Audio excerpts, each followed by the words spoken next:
So we're getting closer and closer to the spring season. We started some seeds last month. Now it's time for doing additional seeds for this month. So in this video, we're going to show you what seeds to start in February 2020. And we're going to start right now.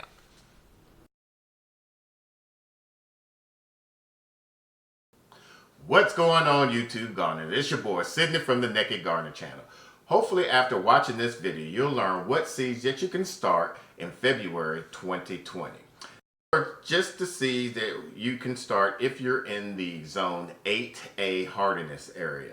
If you want to learn more about what zone that you're in, if you're not familiar, just go to Google Farmer's Almanac, type in your zip code, and it'll let you know what hardiness zone that you're in. Seeds that we're going to start, and it's going to be the herbs, the flowers, and the vegetables. All right, now we're going to start off with the flowers. For the first flowers, we started some of these last month, and we're going to continue doing some succession planting. We're going to do some of the gold dust and some of the royal carpets. And if y'all don't know, our theme is going to be a lot of purple and yellow in our garden this year. So hopefully we can continue on with that. Next one, we're going to do some succession planting of some asters. We planted some of these last month, and we just did some hardening off on these, and they're doing so far so good off of those. Next ones you can do, we did, but we're not going to do this month, is the coxcomb. You can also do some latanas. It's hard we can't find any latana seeds, so if you know where we can get some latana seeds, comment down below. Otherwise, we're just going to have to wait till one of the big box stores start putting those starts out. The next one is the marigolds. Now, we didn't get to do the marigolds. We didn't start off too well with these last year, but towards the end of the fall, the marigolds just started popping off. So we're going to start with these jaguar marigolds. And then Mrs. Naked Gardener would like to try these key lime marigolds. So we're going to try these out. The next one is some sunflower. Mrs. Naked Gardener don't want to do any sunflower just yet because she thinks they just pop off too hard and too fast.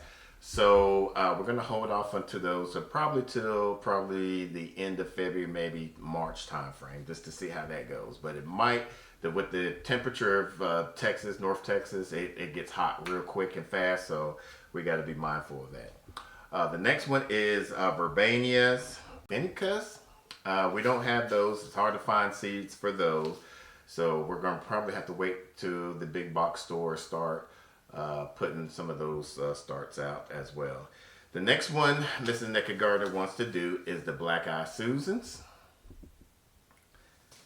And she wants to do some poppies, some black swans,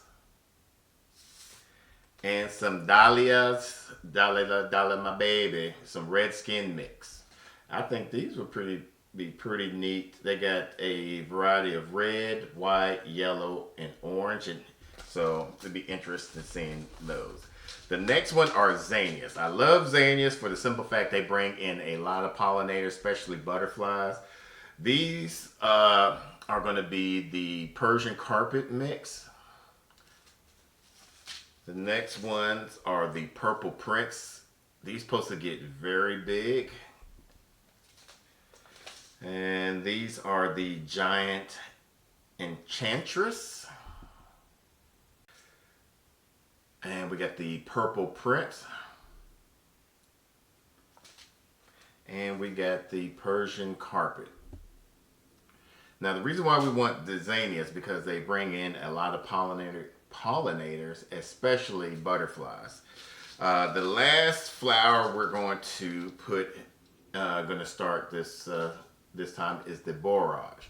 Now these have like a nice little cucumber taste to them. These are edibles along with marigolds as well.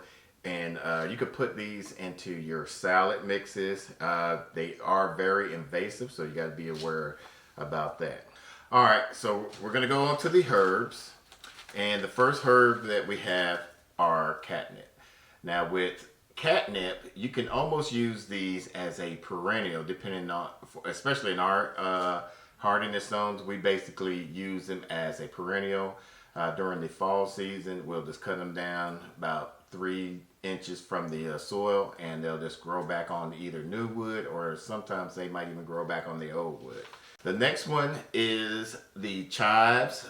There's two types of chives. You got your garlic chives and these chives. We're gonna put these in some containers, maybe some fabric containers. And once again, once they get down, once it gets cold, probably in the fall winter season, we'll cut them down to about 3 inches from the soil, mulch over it, and let it sprout up again. The next ones are cilantro. Mrs. Naked Gardener saw these dwarf lemon cilantros, so we're interested in about these. Wonder if they're still, I guess they're still in the coriander family area. And then we have the regular cilantro. I think we also have some slow bulk cilantro that we're already growing out in the herb garden as well. The next one is the echinacea, or the cone flower. These are new. Well, they're not new, but we never grew these before. We just grew the regular ones. And these are definitely good for butterflies, and you can use these into teas and soaps, salves types over there. I did grow some of those in my last seedling ones, and just none of them survived. Okay, so we'll try that out. Now the next one is lavender. You can also do rosemary this year. Now the trick with lavender and rosemary is you want to put these in the refrigerator for at least 2 weeks, and just to kind of get them into that cold shock phase, and then put them, start your seeds from there. These take a long time to germinate also, so once you start the seeds, they can start anywhere from 14 to 21 days in germination. So most of the time we just get starts with these, but we're gonna try those out from there. Mrs. Naked Garden got 2 types of lemon balm. We got the ones from Burpees and the ones from Baker's Creek. So she wants to do a test to see which one is going to germinate the best for her. She used these in some teas last year, and pesto. Oh yeah, she tried the pesto sauce for them, and we're gonna put those in our tea garden that I'm gonna do for her.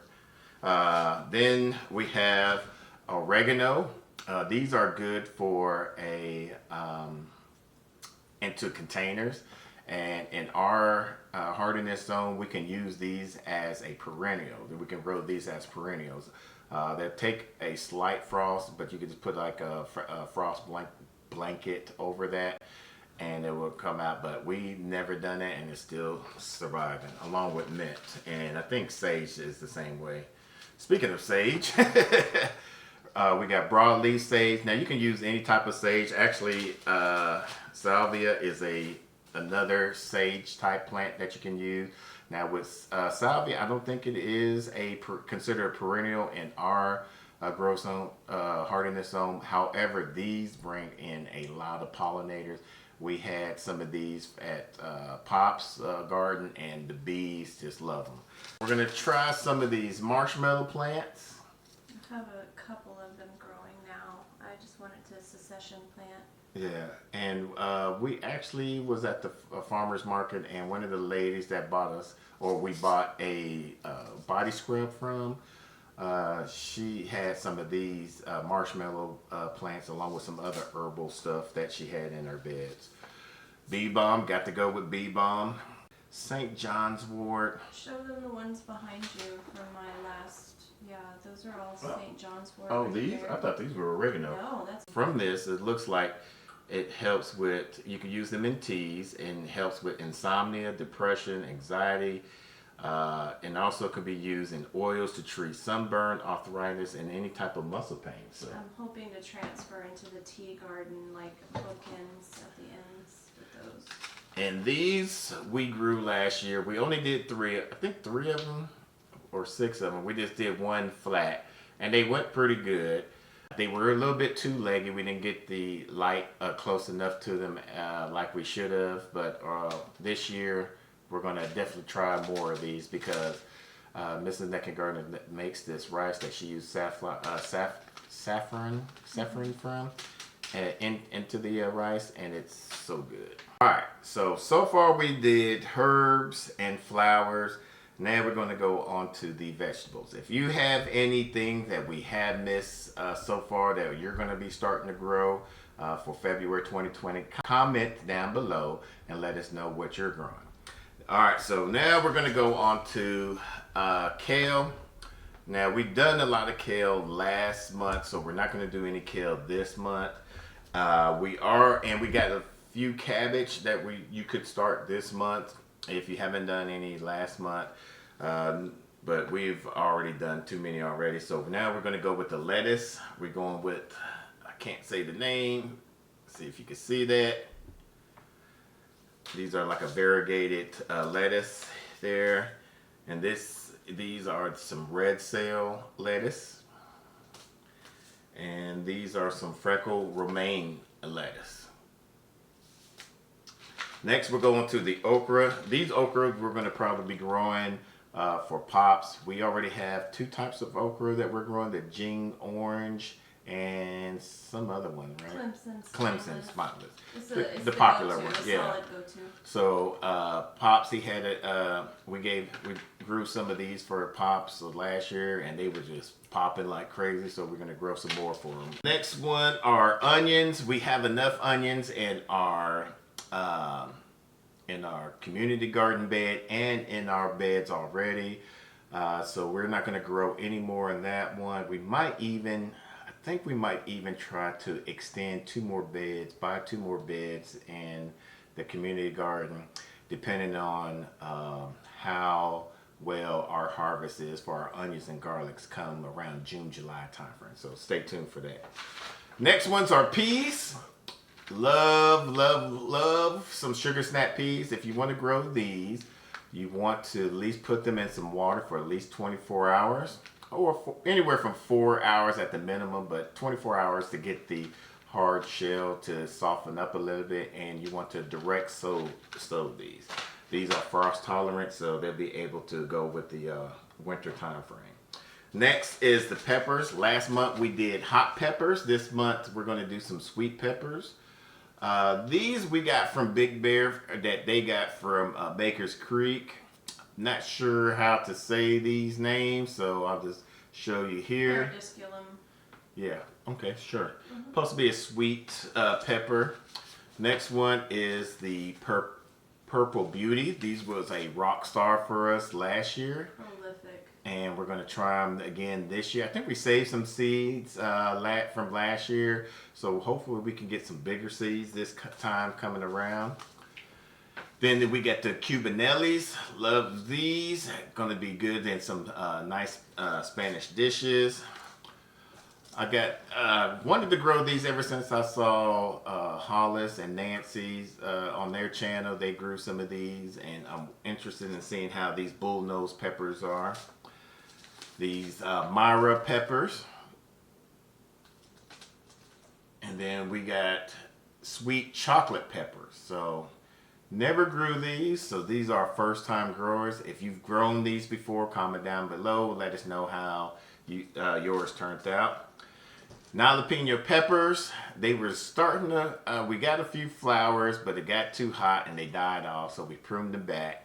And then just when they were starting to get some flowers towards the end of summer, we had that early frost that basically wiped out all our nightshade. So we're gonna try these out. Next we'll have spinach. These are interesting. Mrs. Neckengarden wants to do these strawberry spinach. So next are the giant noble spinach. These are we never grew these before, but we're interested in seeing how these turn out. I like spinach. So. These is our go-to spinach. These always do well for us. These are the Monstro de Viroflay, however you say that. These are very prolific. We always have a good, successful rate of growing these. Next, we got our winter squash. Now, some of these squash are not winter squash. However, we're going to try them out. These are the yellow scallops, the lemon squash, the white scallops, and I'm gonna just leave that up there for y'all to see. Ice and panache. Yeah, these look pretty. Ice and panache. Yeah. Okay, sure. And those look that one looked pretty interesting for the simple fact how the color looks and the shape of it. The next one is the vegetable spaghetti squash. This is a true winter squash for the fact that the shell, the outer skin of it is very thick, and so it stores for a very long time. That's why it's considered a winter squash. Zucchini, regular squash, and thin wall cell squashes are considered summer squashes because they don't store very long. That's why they call winter squash and summer squash. But spaghetti squash, we're going to, since we do a lot of plant-based meals, this is a good way to help out if y'all doing any keto recipes, or if you're on a keto diet. This will help out if you like pasta, of doing anything like that. And glazed zucchini, we're going to try, this is one of my favorite zucchinis. Hopefully there won't be any squash bug issues this year like it was last year. So we're going to try these out. These in Pop's garden, these and the yellow squashes were awesome. We actually jacked a lot of these. We were jealous. Yeah. Very jealous. So we're going to try to get a jump on a little bit earlier so that way the heat won't basically just scorch these out. And since we just trimmed back our tree, uplifted our tree so we could get more sunlight onto our garden, hopefully that will help out with our squash beds. The next ones are tomatoes. This is our first year doing these these mini bell tomatoes. I'm growing some of these at the apartment. These are good for containers, patios, balconies, whatever type of garden. And you can do these normally about a few weeks. I think it's like 8 weeks before your first frost. And once they send off all their fruit, they'll die off. So you want to do these probably about every 2 to 4 weeks succession planting. The next one are ground cherries. We never had any ground cherries. This is really an experiment. Yeah, so we're interested in seeing how these are from Roots and Refuge. Jeremiah, these are like the only tomato. He doesn't like tomatoes. It's funny because just like tomatoes, he doesn't like tomatoes, but he loves these ground cherry tomatoes. So we'll see how these go. And the last one is we've done other eggplants, but this one didn't sprout up, so we're going to try it again. Not sure how the flavor is, but if you like mushrooms, eggplants are our next best thing. Or if you don't like mushrooms, these are next alternative that has the flavor but not as earthy. So those are the things that we're growing today for this month in February. Those are what we're going to be trying to grow for the month of February. Like I said, if we missed anything that you are growing that you feel that we should be growing, comment down below, let us know, and we'll try to put it into our rotation. So we'll put a playlist above so that way you can see other videos of what we are growing through each month. If you're new to the channel, make sure you hit the subscribe button and hit the bell icon so you don't miss an upload. Until the next video, let's grow together.